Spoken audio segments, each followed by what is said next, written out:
Olá amigos, este é o início do piloto do Astro Show. Eu sou o Romildo Rodrigues e vou estar junto com os meus amigos que eu peço que eles se apresentem neste momento. Eu sou o Luiz e a Wikipédia está deixando a desejar.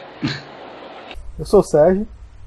Não entendi muito bem o comentário da Wikipédia do nosso amigo Luiz, mas daqui a pouco ele vai entrar em detalhes. É que para pescar eu procurei conjunção. Tem um longo artigo aqui na Wikipédia em português sobre conjunção, sabe? É uma das 10 classes de palavras definidas pela gramática.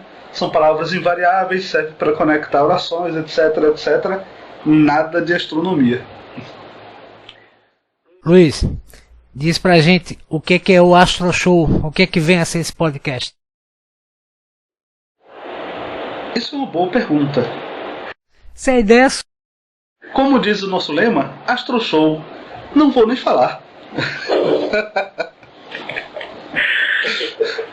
Bom, a proposta do Astro Show é termos um podcast em vídeo sobre astronomia como ferramenta, como mais uma ferramenta, como muitas que existem, para a divulgação da astronomia através da internet. E o que vai ter nesse programa? Isso é uma excelente pergunta. Eu posso responder quando a gente terminar de gravar? Bem, vamos continuar o programa dizendo quem somos nós, né? Quando foi que a gente se iniciou na astronomia? É uma boa. Alguém se propõe ou eu devo começar? Nesse programa, o nosso tema é como encontrei a astronomia. Vamos falar das nossas experiências pessoais, de como foi o nosso primeiro contato até chegar a participarmos com frequência de alguma atividade astronômica. Isso. Aproveitando que ele já falou, é isso aí. Quem começa? Bom, os mais novos primeiro. Tá bom. Duro, viu? Há alguns anos atrás, numa aula sobre astronomia, de uma observação, eu estava com uma turma de garotos que faziam a quarta série, e um deles me perguntou: tio, quando é que você começou a se interessar por astronomia? A primeira resposta que me veio à boca foi de que seria em 1986, quando eu comecei a vasculhar o céu junto com o Sérgio, atrás do cometa Halley, e encontrei o Luiz, que fazia parte do Centro de Estudos Astronômicos de Alagoas, e a primeira coisa que passou na minha cabeça foi isso. Mas aí eu me lembrei que desde criança minha mãe, no quintal de casa, me apontava algumas estrelas e dizia: olha, aquelas 3 estrelas ali são as 3 Marias. Aquelas outras ali são o Rosário, que depois eu vim descobrir que eram as Pleiades. Aí disse: aquelas outras ali são o Compasso, que eu descobri que eram as Híades da constelação de Touro. E assim foi desde essa época, desde criança, que eu comecei a me interessar pelo céu, pelas estrelas, pela lua, pelo São Jorge, que minha mãe me apontou na lua, que até hoje com o telescópio a gente não consegue vê-lo, garanto a vocês. Bom, de minha parte, meu interesse por astronomia começou um pouquinho antes de Romildo, pelo fato de a gente ter sempre um binóculo em casa. Meu pai sempre tinha um binóculo de qualidade razoável, e a gente sempre apontava para o céu e via alguma coisa, né? Sem muita noção do que via, mas a gente estava sempre olhando. E eu tinha algumas coleções interessantes de livros, e uma delas veio um planisfério.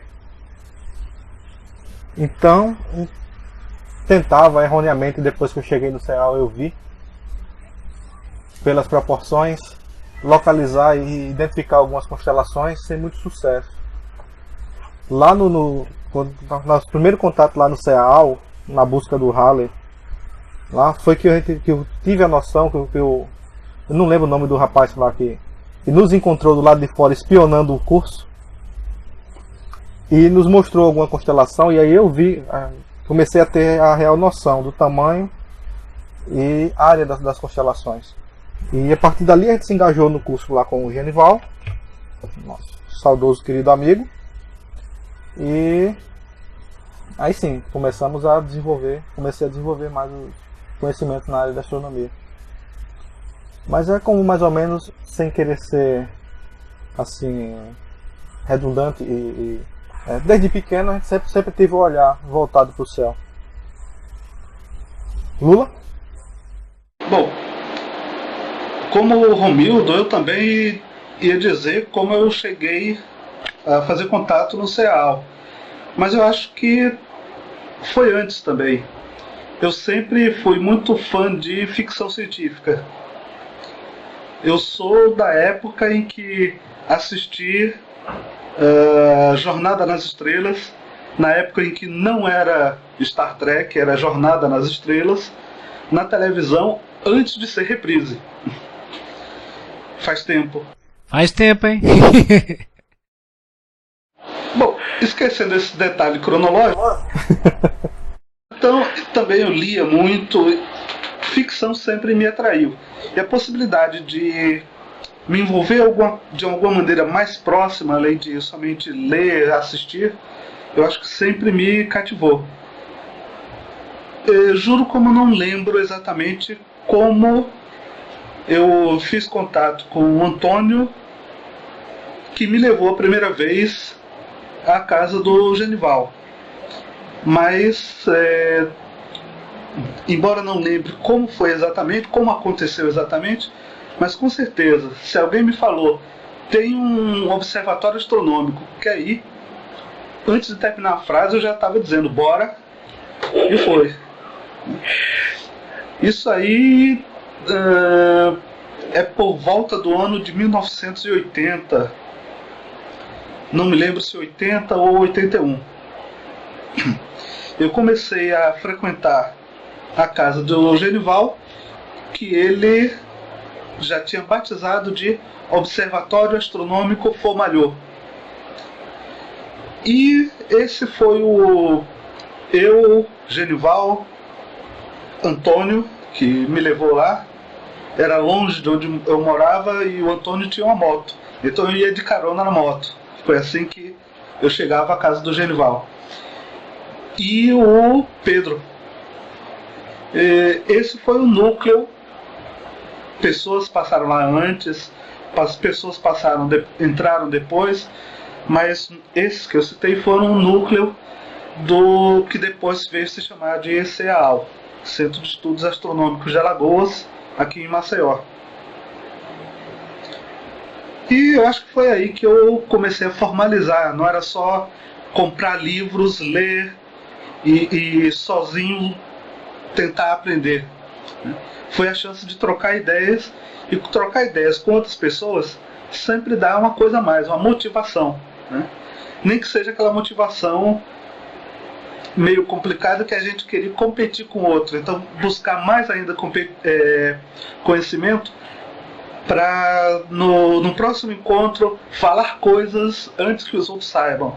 Isso é uma motivação legal. Eu acho que foi assim que eu tive um encontro, digamos assim, formal com a astronomia, pelo menos a astronomia amadora. Lula, em todos esses anos eu tenho certeza que você viu muitas coisas emocionantes, mas o que foi que nesse período mais te marcou, mais te deixou comovido, mais que você acha que é um acontecimento que você vai levar para sua vida toda? Nem precisa pensar muito. Foi durante um pernoite, quando tivemos o caso do requeijão com azeitona.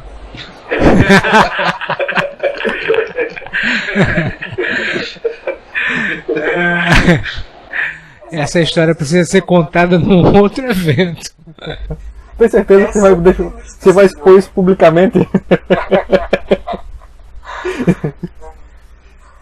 Bem, vamos deixar os detalhes dessa história para mais tarde. Sem dúvida nenhuma, o acontecimento que me marcou mais nesse período todo foi a colisão, digamos assim, do cometa Shoemaker-Levy 9 no planeta Júpiter, que abriu aquela cratera, entre aspas, na atmosfera de Júpiter, que cabia 3 terras dentro. Foi uma coisa inesquecível. Tem algumas outras coisas, mas essa sem dúvida nenhuma foi inesquecível. E tu, Sérgio? Bom, foi um fato que eu já narrei aqui, mas foi quando eu abri os olhos para a dimensão do universo. Aquele lance que eu estava falando, que eu falei lá na apresentação, sobre quando eu descobri a real dimensão das constelações que eu não conhecia, né? Que eu passei a ter lá no primeiro contato no CEAL. Assim, foi um momento marcante, assim, que realmente me abriu os olhos para ver a grandeza de tudo aquilo que a gente vinha tentando adivinhar no empirismo, né?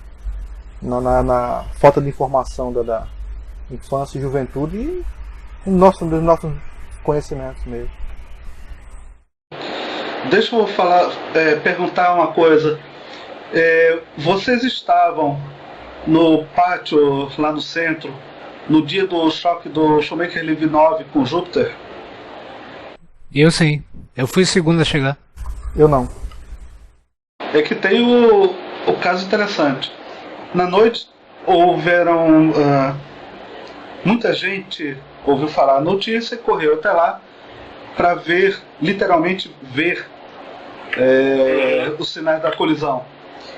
E todo mundo que estava lá dizendo, não, é um choque muito grande em termos astronômicos, mas está muito longe. Com o telescópio que a gente tem, não dá para ver. Estávamos com, eu acho que era 6 polegadas. Não me lembro se já está. Não, 6 polegadas. Um newtoniano de 6 polegadas.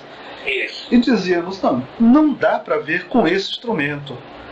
O choque é muito grande, mas está muito distante, é pequeno em relação ao planeta. Nós não vamos conseguir ver nada. Tanta gente chegava e perguntava por isso, que numa hora a gente se abusou e disse, olha, veja aqui, veja como não dá para ver. Aí a gente pegou o telescópio, apontou, e o primeiro que apontou disse, tá vendo o quê? Pô, que mancha! E deu para ver, deu para notar pelo menos 1 ou 2 grandes manchas pretas, tá, no disco de Júpiter. Foi impressionante. Tem um outro evento bem interessante que foi o trânsito de Vênus, né? Muito aplaudido pelo público que compareceu no dia da observação. Bem, esse foi o primeiro desses nossos podcasts do Astro Show. Espero que vocês tenham gostado. Pretendemos manter a frequência e, por enquanto, de minha parte é só isso. Até a próxima, um grande abraço. Bem, até a próxima, pessoal. Espero que esse piloto sirva de semente para próximas edições e para um programa permanente e duradouro. Até a próxima, valeu. E eu espero que esse piloto venha se tornar um programa, e espero que com o programa o pessoal goste o suficiente para dar um retorno para a gente, que retorno é muito importante sempre. Tchau, até a próxima. Tchau. Tchau. Tchau.